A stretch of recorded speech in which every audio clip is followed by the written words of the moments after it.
lot better. That's expected when you're playing, basically three guys that are freshmen at the guard position. When you talk about, Sebron and Cam Hayes and also Shaquille Moore, but I need our veteran guys to do a better job of taking care of the basketball. In that case, we haven't done that. When you look at the two games we played, man, what a great game we played against Clemson. Obviously, who's going to be, I would guess, inside the top 15 when the polls come out today. That obviously we led and could have won the game. And against Miami, we played against a good Miami team that, and I say good team because obviously they had the opportunity to beat Clemson, they had the opportunity to beat Virginia Tech, and they showed up and played well. That game, we didn't have it offensively. We just didn't score the basketball offensively, and I thought that affected us. But it's such a thin line, Jonas, in this league this year, with turnovers and mistakes or missed free throws that it can go one other way, and we got to get better at those situations. Have you gone, one follow-up, have you gone to your older guys and told them, hey, I need you guys to be better and settle guys down late in the game? Yeah, Jones, we took off yesterday, and I had individual meetings this morning with pretty much all of our players, just as something I normally would do anyway. But one of the things that we talked about is what we need from you and how I feel like you're playing at this moment, and giving them an opportunity to see what they thought their play looked like. A lot of times, guys see something different than you do, and we typically come together as a understanding of what we do moving forward. Justin Williams, go ahead. Hey, good morning, Coach. You got two games coming up this week against teams that won't have played for 2 weeks when you guys meet them. And I know every game this year has been uncertain. Everything's up in the air. But because of the situations with COVID this year, does that change how you guys prepare for games based on do you maybe spend a little bit more time working on things that you guys do than scouting the other team than you would in a normal year? Well, the toughest things, Justin, that I've had to deal with as a coach is dealing with situations where you guys may not realize that we don't have several guys practicing ourselves. Because even though you might not have COVID, we've got this thing set up pretty much. If any of our guys have some type of symptom, we will hold them out of practice just to make sure we take care of everybody else. And so, for example, Braxton Beverly did not practice one day heading into the Miami game because he had an injury. And then Thomas Allen, who had some symptoms, who turned out to be negative, he got 45 minutes of practice in 2 days because we were waiting, from his results. And so what we don't take in consideration, even though it's COVID, we don't think about the natural things that would happen if it wasn't COVID. Sometimes there's flu, sometimes there's illness, sometimes there's other stuff. COVID has kind of changed the way we even enter practice. And so just because our team may not report that we have a positive in COVID, doesn't necessarily always equal that you have everybody in practice. And so to go to your question, we have to a lot of times try to work on ourselves and sprinkle in enough stuff to talk about each team. But I could get a call today from our doctors or from Florida State or even Georgia Tech to say, hey, the game's not on. And so you got to have a good balance of trying to make sure that you clean up the things you need to clean up, and then obviously be prepared to play against that team you're supposed to face on Wednesday.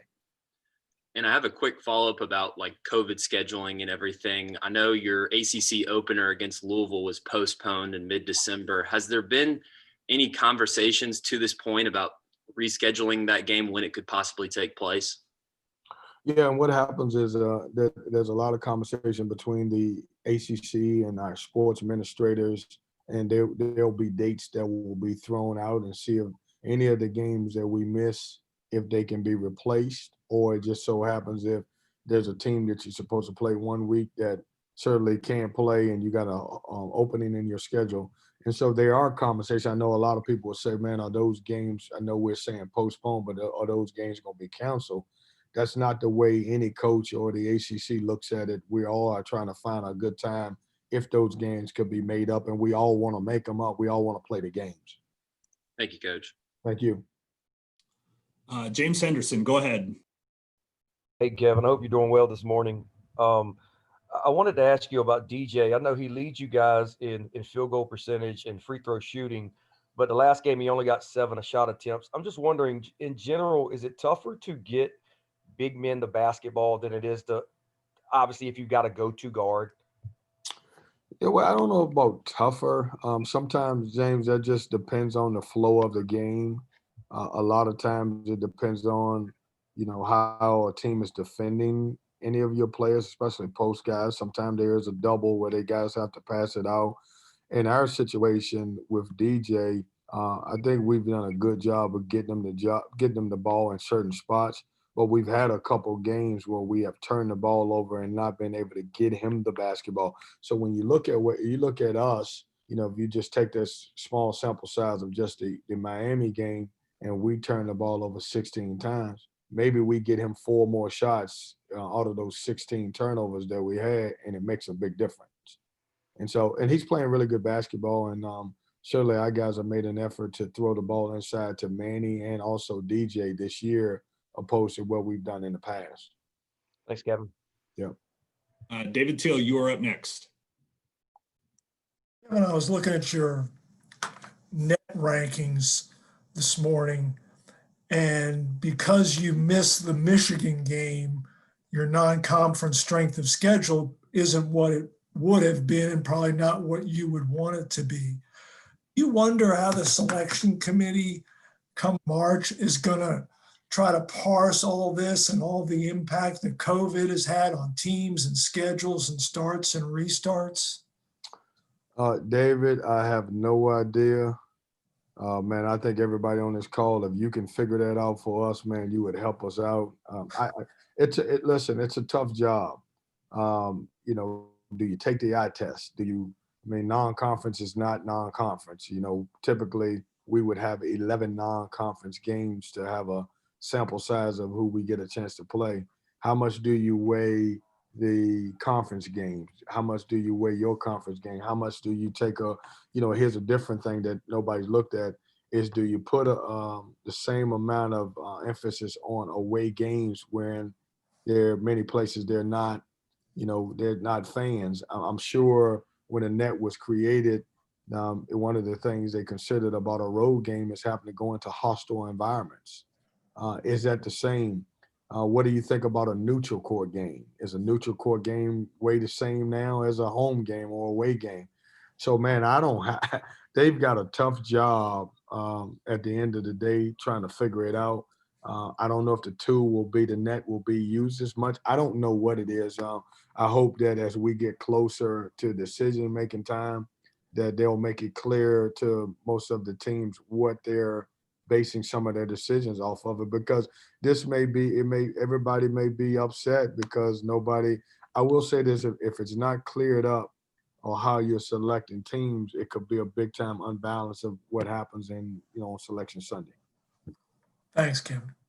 Thank you. We have time for one more for you, Kevin, and it will come from Mark Armstrong. Go ahead, Mark. Hey, Kevin. Good morning. Your team for stretches of lots of games plays with supreme confidence, and then there's also been a number of games where they look like they're holding on for dear life at the end, and it leads into the turnover talk that you had earlier. Can you coach kind of mental toughness into a team, or does that have to come from inside the players? Well, we can certainly give them confidence, Mark. And anytime, as a coach, I certainly pride myself on making sure my guys have the most confidence that you have. But this is the first year since I've been here that I think that I've had to play at least 2 or 3 freshmen at the guard spot. And so when you look at that, you're playing Shaquille and both Cam starter minutes. And they certainly deserve it because they're really good basketball players. But when you got so many guys handling the basketball, opposed to in the past, we typically had, we had the guy who, Markel Johnson led the league in assists. And so majority of the years that I've been here, he's had the ball in his hands more than anybody else. Now I've got, Shaquille with it. I've got Cam with it. I also have Devin that will handle basketball. And so to go back to your original question, We just got to play well. I don't think that those guys are nervous. We just haven't had great ball security. And it's weird because this is exactly how we play against other teams, and teams typically turn it over against us. And we got to get better in those situations. And we're not turning it over full court. We're turning it over half court. And that's one of the things we got to get better at. Thank you. Thank you, Mark. Kevin, thank you for the